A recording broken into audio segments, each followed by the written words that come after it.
So all of this time at home has led me to realize two things. One, I need to be making more of these videos considering how much I want to and how much time I have. And two, I'm kind of limited in what topics I can do because I can't leave the house to shoot. Luckily for me though, in the last few weeks, my first anniversary of one of my most effective habits just passed. So I figured it's about time I finally do that project justice. So this is it, the case for the bullet journal.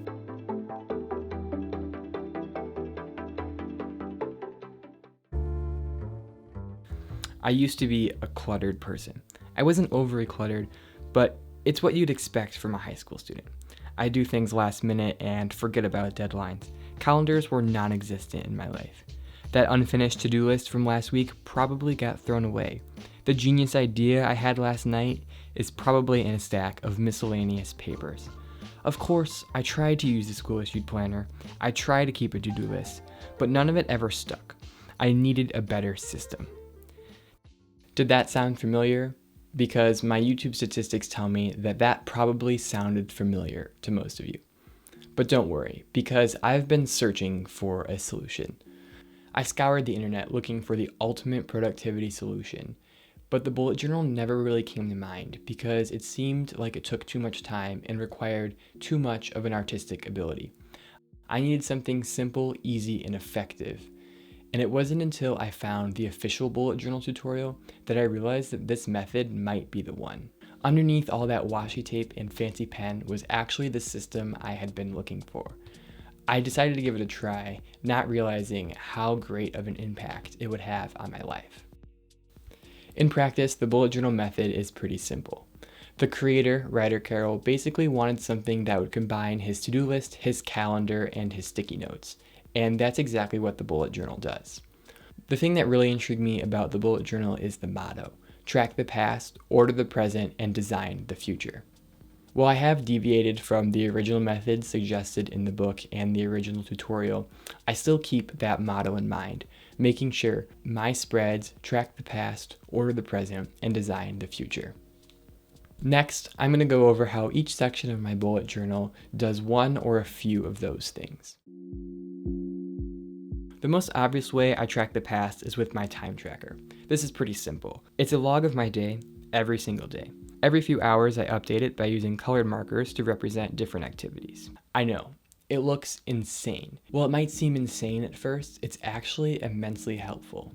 By tracking every waking hour of my day, I begin to make observations of trends that I see throughout each week. I can take those observations and those trends and compare them against my goals for the week and measure how productive I actually was. Not only does my time tracker literally track the past, but it also helps me plan for the future because I use my trends and observations going into the next week to make my plans. The other way I track the past is with my monthly review. At the end of each month, I use a page to sum up my month in a few paragraphs. I start with a brief list of what I've accomplished that month, and then I have a brief list of things I didn't accomplish that month. And then I summarize those two lists in a paragraph, talking about my accomplishments and my failures and what I'm looking forward to in the next month. I do use a conventional journal for writing longhand entries similar to this. However, I like to have my monthly review in my bullet journal because this entry is solely focused on the month. And since it's already in my bullet journal, it's really easy for me to look back at my previous time trackers or my previous weekly logs to see the tasks that I completed and didn't complete. The monthly review not only helps me reflect on my thoughts and my ideas and whatever I did during the month, but it also lets me know the things that I didn't accomplish and maybe shows me things that I need to stop putting energy into. The first way I order the present is with my weekly spread. My weekly spread is just a page with space allocated for each day of the week. That day or the night before, I'll sit down and write out the tasks I have for that day. And maybe if one of them is really important and needs to be done that day, I'll signify its importance with an exclamation point. As I go throughout the day, finishing my tasks, I fill in the circle next to them, never crossing out the task because that would prohibit me from reflecting on that task in the future. If I have any other miscellaneous thoughts or ideas, those go on the thoughts side of the spread. This varies from week to week it could be drawings, it could be longhand journaling, it could just be something I need to remember. The day-by-day section of the weekly spread is fairly universal. I think every single bullet journal ever has something like this, but the thoughts side was my own idea. I'm really glad I added this thought section just for miscellaneous notes and things I need to remember, because I didn't realize how many random ideas I have during the week that I would like to take down. Now, it's rare that I go back and look at them, but I will say there are a few pages in my bullet journal that I refer to frequently because I wrote down some very important information. The other way I order the present is my habit tracker. I like to use a habit tracker for things that are redundant. I'm not going to add meditation or reading to my to-do list for the day because those are things I like to do every day, so it would be pointless to keep adding them day after day after day. I usually make the habit tracker right after my monthly review, since I try to incorporate my goals from the last month into the next month. Not only do I use the habit tracker to track the days I've completed something, but also I use it to motivate me. I found that when I have a streak of habits going, I'm much less likely to stop doing that because I want to stay consistent and I want to continue that streak. To plan for the future, I use a future log and weekly goals. Most of my events aren't planned that far in advance, so my future log is relatively empty, and also it's kind of cramped and messy, so I don't really use it that often. What I do use very often are weekly goals. As I've mentioned, when I make the time tracker for each week, I like to put a few goals in there for that week to keep me motivated. These goals work the same way as a task would on my weekly log, except this goes on the time tracker, meaning this goal applies to the entire week.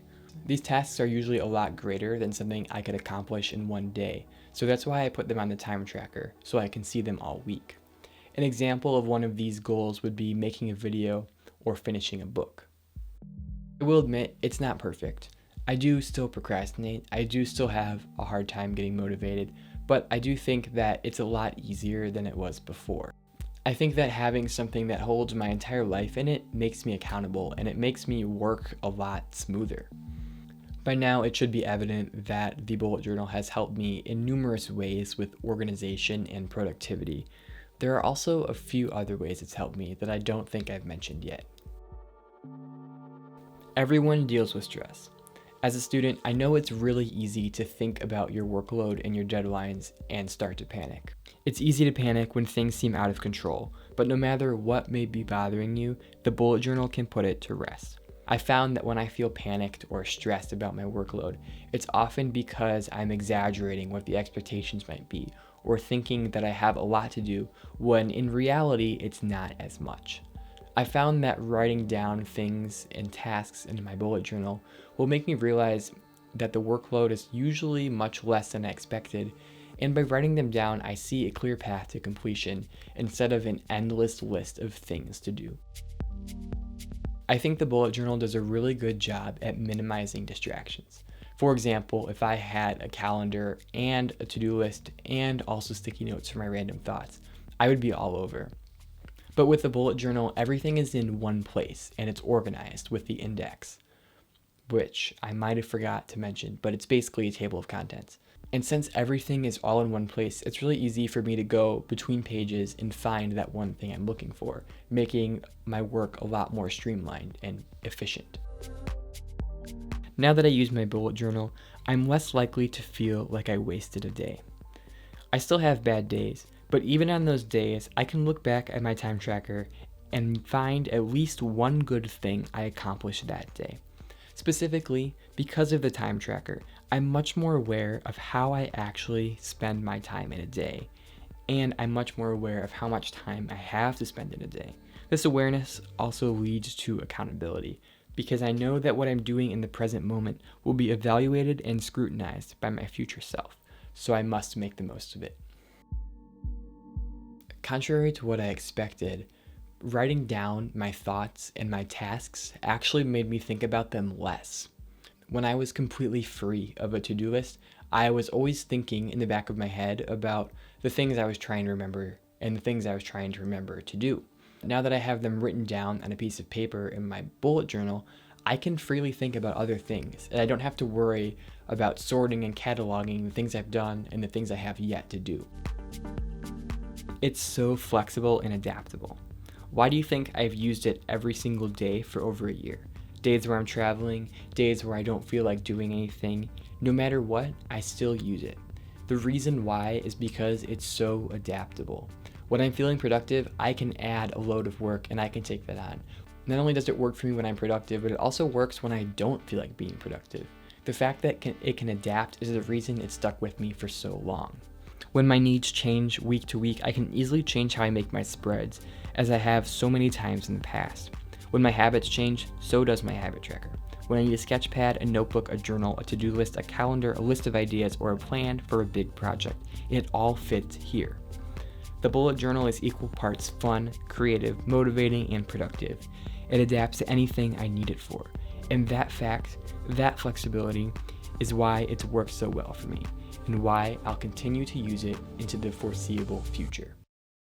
I am aware that my methods might not work for everyone, but I encourage you to still try the bullet journal because I do believe that whoever you are or whatever your schedule is, there is a way that the bullet journal can work for you, even if it's a little different than the way it works for me. If you're interested in trying out the bullet journal, I will leave some links to supplies that I use, but don't feel obligated to buy those because you can always try out the bullet journal method with a blank notebook and a regular pen.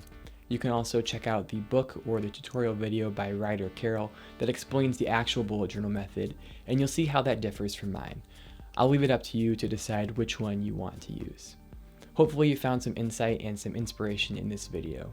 Thanks for watching. Don't forget to engage with this video by leaving a like or a comment. I'll see you next time.